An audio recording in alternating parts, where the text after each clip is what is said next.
Hi friends, क्या आपको पता है कि आपके हैंड आपके दिमाग का रिमोट कंट्रोल होते हैं। सिर्फ हाथ के कुछ जेस्चर से, हैंड जेस्चर से, विजुअलाइजेशन से and use of non dominant hand से आप अपनी मेमोरी को 100% नेचुरली बूस्ट कर सकते हैं। जी हाँ, इस वीडियो में मैं बात करने वाली हूँ बहुत ही सिंपल पावरफुल 5 एक्सरसाइजेस की, जो आप इसी वक्त मेरे साथ कर सकते हैं। स्टार्ट करते हैं फर्स्ट एक्सरसाइज से, and that is hand gesture activation. Means कि आप अपने हाथों की मुद्राओं से अपने ब्रेन को एक्टिवेट कर सकते हैं। हाथों की मुद्राएं कैसे? अपने थंब को first finger, second finger, third finger और फोर्थ फिंगर से मिलाइए। पहली उंगली से, दूसरी उंगली से, तीसरी उंगली से और चौथी उंगली से इस तरह से मिलाइए और इसको प्रेस कीजिए 30 टू 40 सेकेंड्स तक। इससे क्या होगा? आपके ब्रेन में ऑक्सीजन की सप्लाई बढ़ेगी, ब्लड अच्छे से फ्लो करेगा और नेचुरली आपका ब्रेन एक्टिवेट होगा। ज्यादातर स्टूडेंट्स के साथ क्या होता है कि जब वो पढ़ने के लिए बैठते हैं तो उनका माइंड वेंडर करता है, भटकना स्टार्ट कर देता है, डिस्ट्रैक्ट हो जाता है। तो इससे आप प्रेजेंट मोमेंट में क्विक आ पाएंगे अगर आप ये हैंड जेस्चर एक्टिवेशन करते हैं। और सेकेंड, आप अपने हाथ को स्क्रीन पर देख पा रहे होंगे कि आपके हाथ के जो फिंगर के एंड पॉइंट है उसको इस तरह से प्रेस करिए 30 टू 40 सेकेंड तक। इससे क्या होता है कि हमारे नर्व के एंड में सबसे ज्यादा ब्लड सप्लाई होती है। जब हम इसको इस तरह से मिलाते हैं और प्रेस करते हैं तो ब्रेन एक्टिवेट होता है, प्रेजेंट मूवमेंट में आता है और न्यूरल पाथ्स बहुत अच्छे से स्ट्रॉन्ग बनते हैं। मतलब आपकी याददाश्त बढ़ती है नेचुरल तरीके से। अब सेकेंड एक्सरसाइज की बात करने जा रही हूँ, and that is visualization. Visualization means आपको अपनी आईज को क्लोज करना है और अफर्मेशन बोलनी है, लंबी सांस लेते हुए, डीप ब्रेथ करते हुए। I am confident, my brain is improving and my brain is feeling of white light. कि मेरा ब्रेन जो है वाइट रोशनी से भर रहा है, स्ट्रेस सारा रिलीज हो रहा है। इस तरह से आंख बंद करके आप मन ही मन में बोलिए, अफर्मेशन दीजिए। इससे क्या होता है, आपके ब्रेन में जो भी फैटिग होता है, जो भी स्ट्रेस होता है, जो भी थकान, दिन भर आप जो थकान महसूस करते हैं, कुछ लोगों के साथ होता है कि सोने के उठने के बाद भी उनका ब्रेन थका हुआ महसूस होता है, नींद पूरी होने के बावजूद उनका दिमाग उतनी तरह से एक्टिव नहीं होता है। तो ये एक्सरसाइज अगर आप करेंगे तो डेफिनेटली आप देखेंगे कि आपका ब्रेन पहले से ज्यादा एक्टिव हो गया है, प्रेजेंट मोमेंट में है, ब्रेन शार्प हो गया है, मेमोरी बढ़ गई है, फोकस बढ़ गया है और कंसंट्रेशन बढ़ने से आप सब कामों को अच्छी प्रकार से सही ढंग से कर पा रहे हैं। And third exercise, and that is use of non dominant hand. Dominant hand क्या होता है? जिस हाथ को आप ज्यादा यूज करते हैं। अगर मैं बात करूं तो राइट हैंड, हमारे यहाँ ज्यादातर लोग राइट हैंड से काम करते हैं, उसे हम डोमिनेंट हैंड कहेंगे।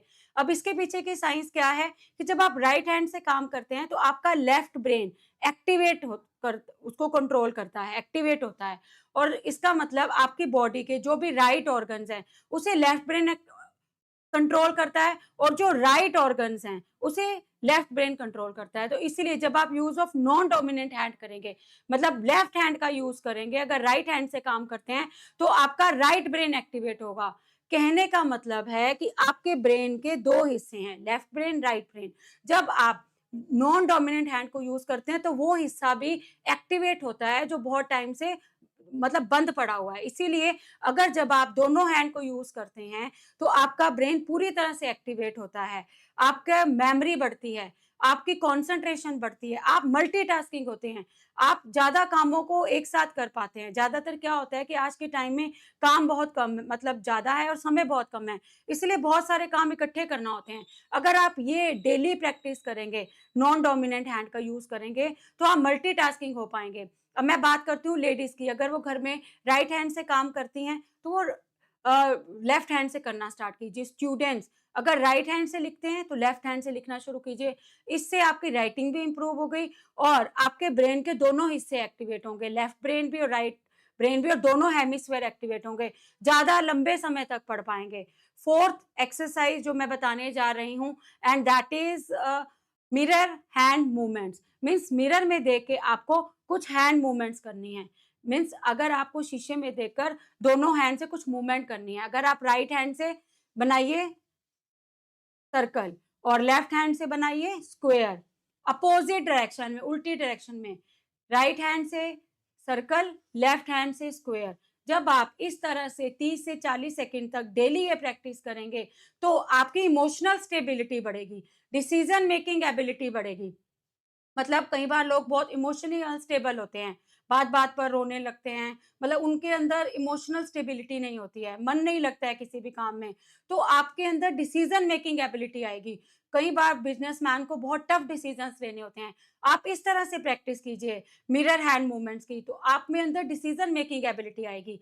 अब fifth last but not the least exercise जो मैं बताने जा रही हूँ and that is palm press plus affirmation. Palm क्या होती हैं आप देख पा रहे होंगे स्क्रीन पर, ये हथेली आपकी, इसको प्रेस करना है इस तरह दोनों हाथ से 30 टू 40 सेकंड तक, और आपको साथ में अफर्मेशंस क्या बोलनी है, I am confident, I am powerful, कि मैं बहुत कॉन्फिडेंट हूँ, मैं बहुत पावरफुल हूँ, मेरा दिमाग बहुत अच्छा चल रहा है। इससे क्या होगा कि आपके अंदर कॉन्फिडेंस बिल्डअप होगा, आपकी ब्रेन एजिंग से जो मेमोरी लॉस जाता है लोगों का, वो भी कम होगा। आप मतलब एक्टिव रहेंगे for the whole day, energetic रहेंगे अगर आप ये करते हैं visualize, palm press plus affirmation. तो फ्रेंड्स ये तो थी बहुत सिंपल एक्सरसाइज़ेज़ जो मैंने आपको बताई हैं। अगर आप इसे डेली 5 मिनट तक प्रैक्टिस करते हैं, you will feel a ट्रेमेंडस change. अगर आपको ये वीडियोज़ अच्छी लगी हो, एक्सरसाइज़ेज़ सिंपल लगी हो, पावरफुल लगी हो, तो इस वीडियो को लाइक कीजिएगा और शेयर कीजिएगा स्टूडेंट्स के साथ, सो दैट वो भी इसका बेनिफिट ले पाएँ और प्रोफेशनल्स के साथ, और कमेंट कीजिएगा आई एम कॉन्फिडेंट, और हमारे चैनल जीनियस माइंड प्रज्ञावान भव को सब्सक्राइब कीजिएगा, सो दैट जब भी कोई हम नया इस तरह का पावरफुल वीडियो लेकर आते हैं, सबसे पहले आप तक उसका नोटिफिकेशन पहुंचे। हमें लास्ट तक देखने के लिए बहुत बहुत धन्यवाद। Thank you and have a nice learning.